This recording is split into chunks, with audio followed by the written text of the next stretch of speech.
This is a lot harder than we thought. Welcome to this week's adventure, where I kayak one of only 2 Everglade systems in the world. This is the Noosa Everglades, located above Noosa Heads in Queensland, Australia. And if you're new here, hey, I'm Kira, and I like mangoes. And this is Flo, the muscles behind this adventure.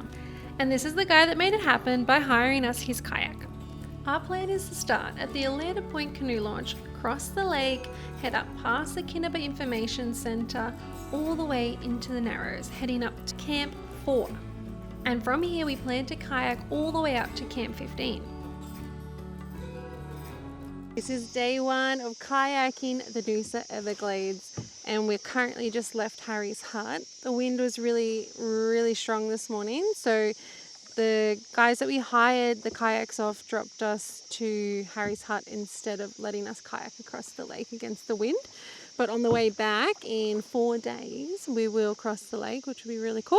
We just passed Camp 1 and someone has brought their boat up here and set up in a beautiful campsite. We're about 50 minutes away from our camp, which is number 4, and the sun is quite strong today. We're trying to paddle in the shades of the gums as much as we can. That's Camp 2. We've got about another 30 to 40 minutes until we reach Camp 4.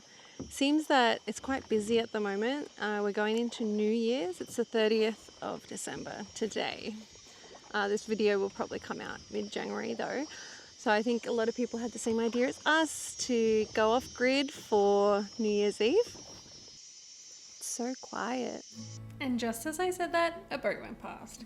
But from Camp 3, there is no motorized boats allowed.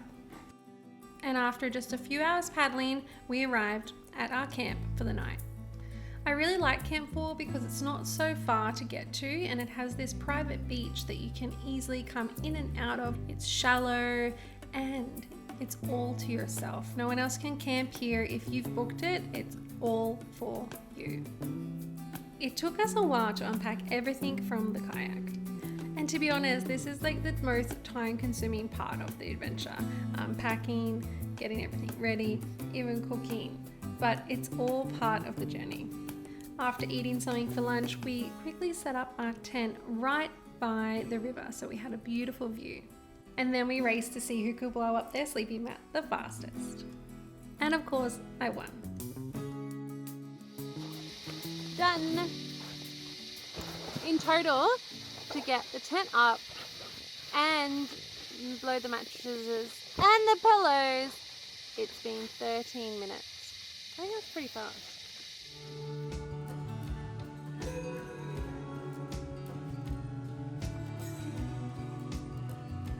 This might be the best campsite on the Upper Noosa River. Flo and I are now going to test how far Camp 3 is actually from Camp 4. Flo's going to go in the kayak and I'm going to race him by going on land. Ready? Go. All right, there he goes. No running! I'm not running! Maybe I should run. This is so cool. I have to show you guys while I'm going how big this campsite actually is. This is the other section that we could have camped in. It's absolutely massive. Really cool site. I'll have to go check out the other ones tomorrow when we kayak up the river. But yeah, I'm just heading down now. This tiny little path towards Camp 3. The guide did say this is like an unofficial walkway. It is that time of the year where snakes are out a lot. So I'm watching the ground to make sure I don't step on any snakes. Well, that's cool. I've just ran into a hiker who's hiking the Cooloola Great Walk. Her name's Elanda, and I think she said this was her 3rd day on the trail. So yeah, pretty cool to run into another solo female doing her thing. She's gonna camp just a bit further up the river and then head to the coast where the through hike will finish. I was literally just thinking I want to do that hike, so maybe in a future video you'll see me walking the Cooloola Great Walk. There's some trees that have fallen here. I ran into so many spiders on this path. It was ridiculous. And yes, I mean run into, like their whole web in my face. I don't know how that girl walked through there because, yeah, she didn't even touch them. Only at Camp 3, I think. I'm currently following just like a large track. I hope it's gonna link back to Camp 3. Hi! I won! Not a chance. How long have you been waiting? Like 20 minutes. Really? Yep. Wow. So what happened was I walked and I followed this path that this girl was on. I think it's the Cooloola Great Walk path, and there was a lot of spiders, like massive, like big as my hand. And here it is. This is Camp 3. This is probably the second most popular camp on the Noosa River after Harry's Hut, because from here you can hike up to the Cooloola Sand Patch easily. So when I solo kayaked, I think it was 2 years ago, I camped right here, set my tent up there, it was perfect. Here's really handy because like you can use it as a place to cook, a place to sit. And it's the last camp to have a drop toilet. Oh, it's a bit smelly. Oh no, it is.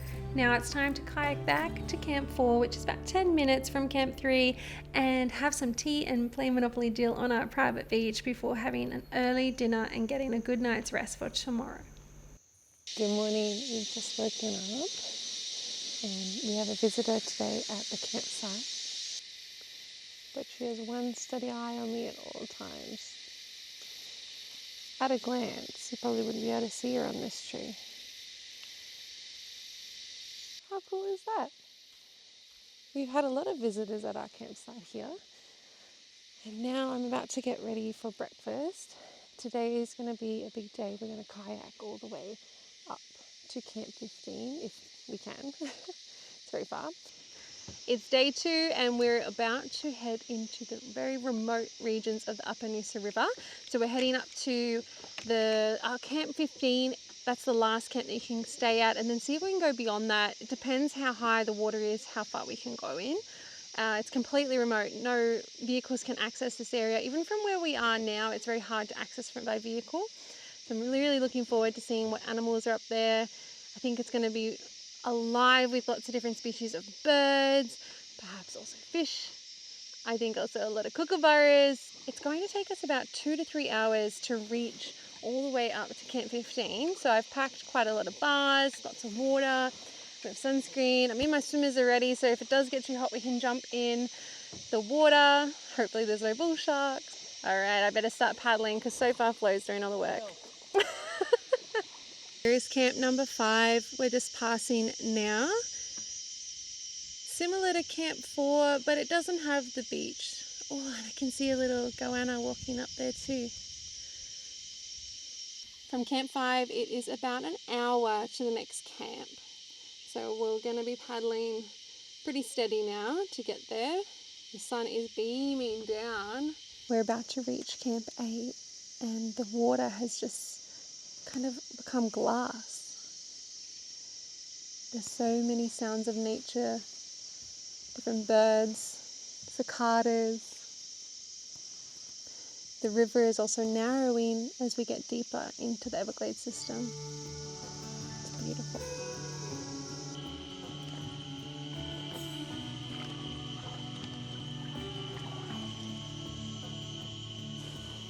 Here we are at Camp 8. I'm going to have a quick look to see what the camp situation's like here. Going on adventures is like tapping into my inner child. Whenever I explore, I like to pretend that I'm little again and I'm seeing it for the first time. It's my favorite way to travel and see new places. After a quick fuel stop, we hit the water again and made it all the way to Camp 9. Camp 9 looks quite nice. Not as shady as the other camps I've noticed. Not too far either from the water, but you don't really get a view of the water unless you're camping like right down here, but it doesn't look quite flat. After paddling for about an hour, we reached Camp 13, and I really love this campsite because it has this beautiful private beach on the front and the water is really shallow. Lots of gum trees. Even that little spot there, imagine putting your tent, oh, it would be so beautiful. Yeah, would you put your tent right there? Would you put the tent right there? Yeah. It is a bit sunny there. And the path just keeps on going actually. A bit more up.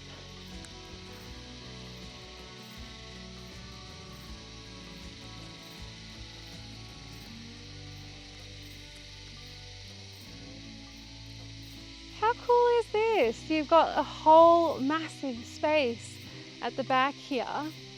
Really private. You could fit like 3 or 4 tents here.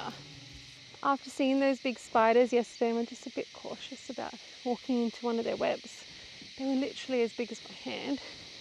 I'm not scared of spiders, but like these ones were the dangerous ones, you know, like the poisonous ones. So I just don't want to be bit because there's about a 40-kilometer kayak from here to get to the mainland or to get to help.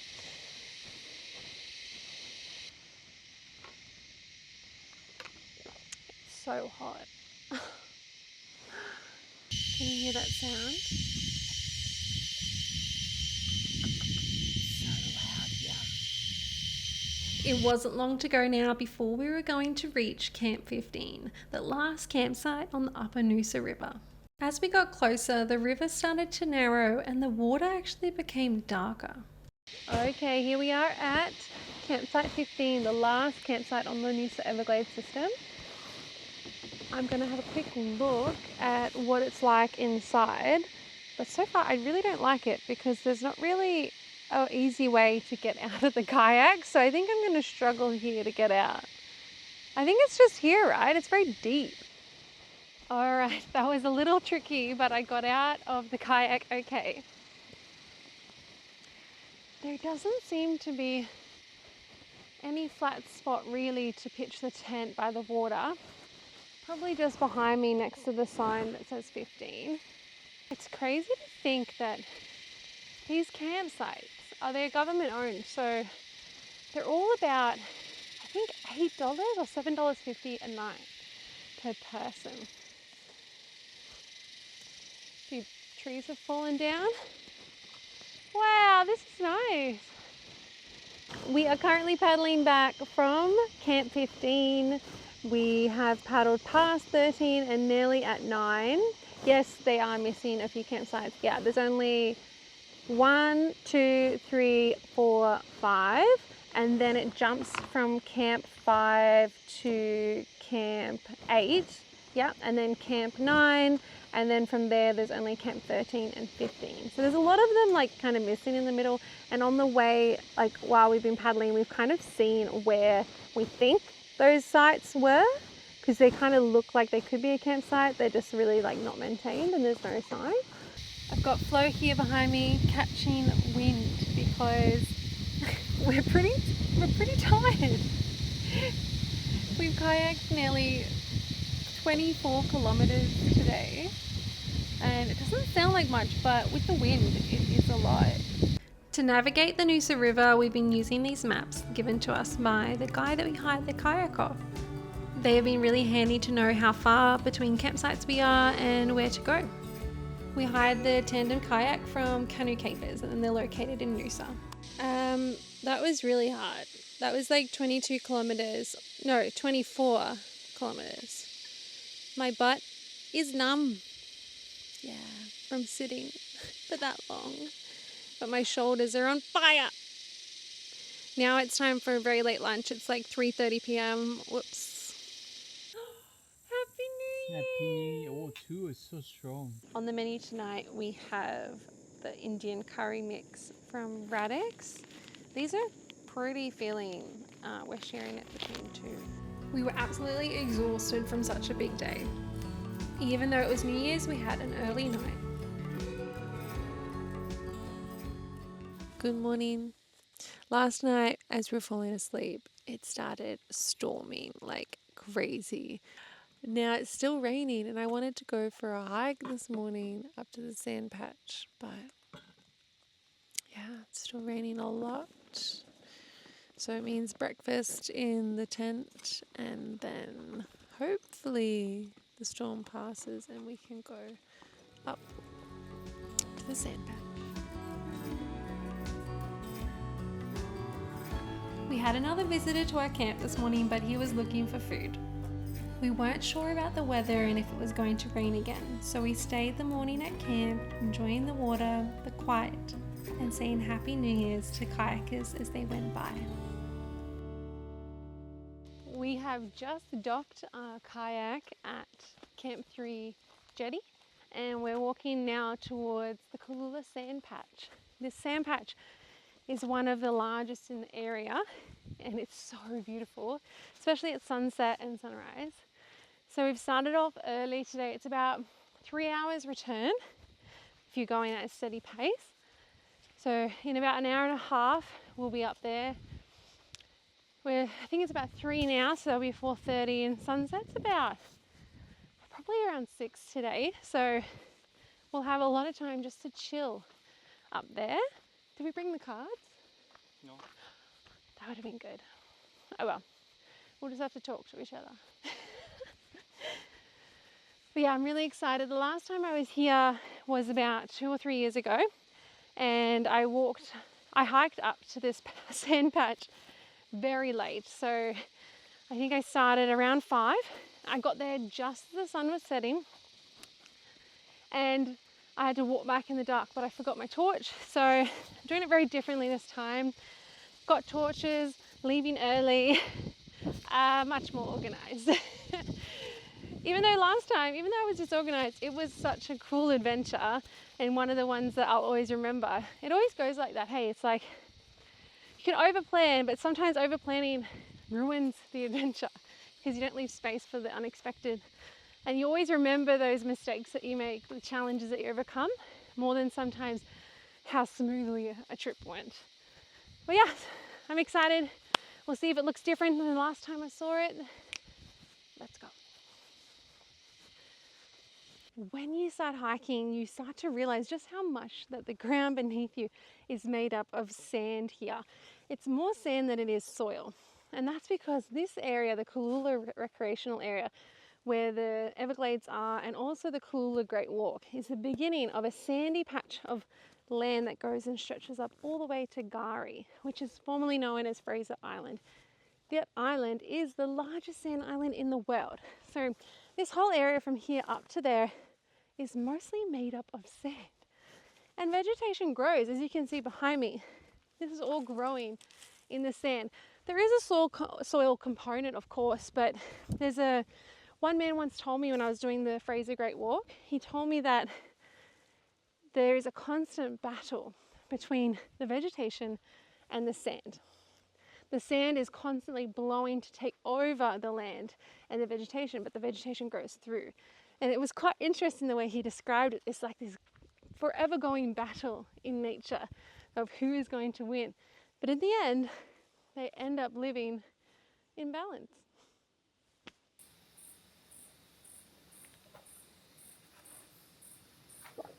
It's so hot. Are we there yet? We're nearly there. I think it's just up here. I can see the beautiful blue sky. We met a few large goannas along the path that were very friendly, and then eventually we reached the Cooloola Sand Patch. It looks like I'm walking through a desert, but I'm actually walking through the Cooloola Sand Patch. It is so large, it literally feels like I'm walking through the desert. But behind me here is the ocean, and around the sand patch is vegetation. You can see over here, this is Noosa on this side, and back that way is the Everglades, where I've just kayaked for the last few days. I left Flo back at the shaded spot at the start of the track, and I'm just exploring alone, which feels surreal. It feels like I am in the desert. Then we found the perfect spot for a snack break. Wow, the moon's coming up.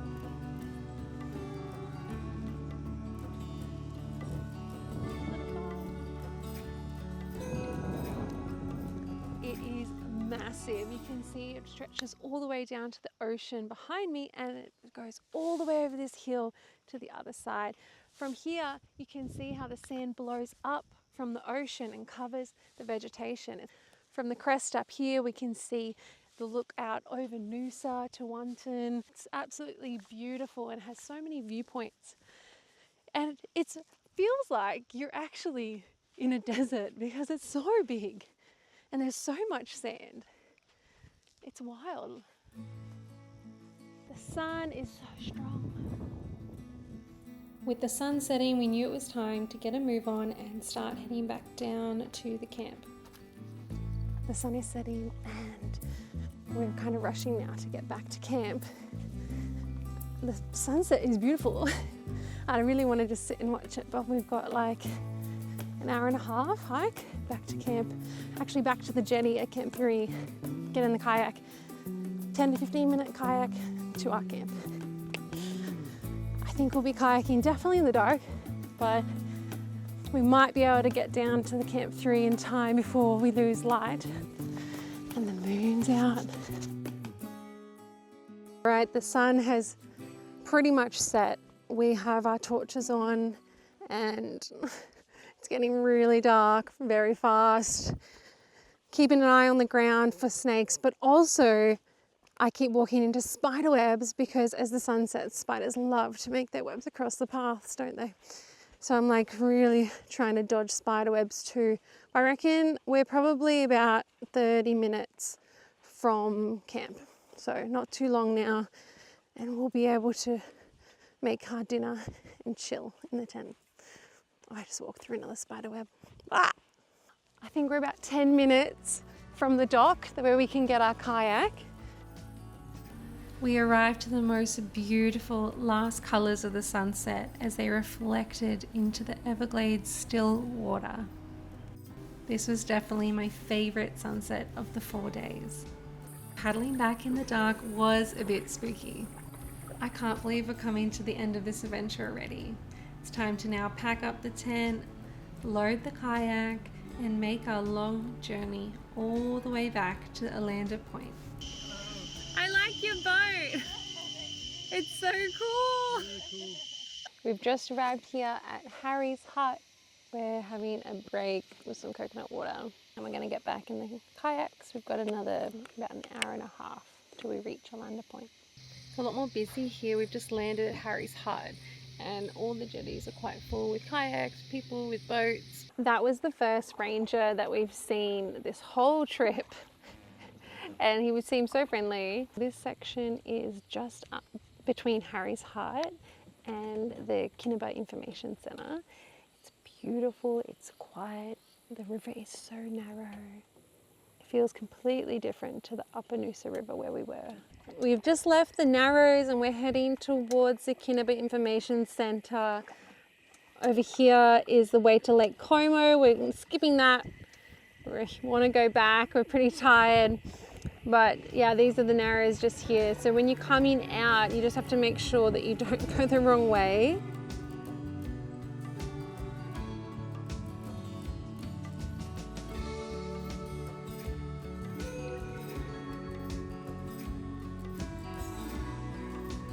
The Kinniba Information Centre was a nice place to have a break from kayaking, but there's not really much to see or do here. I just use it as a break and an opportunity to read up on some information about the region. We are officially on the home stretch. I can't believe it. This 4-day adventure is nearly over. We're passing through the lake now. This is Lake Carutha. I think I'm saying that right. And from here, it's pretty much straight until we hit Elanda Point, which is where we give back our kayak. Seeing a Elanda Point sign was exhilarating because we knew that we could finally rest our arms. It's officially over. We're now at Elanda Canoe Launch and we're exhausted. Oh my God, that was really tough. And just like that, it was over and it was time to unload the kayak and make the long 4-hour drive home.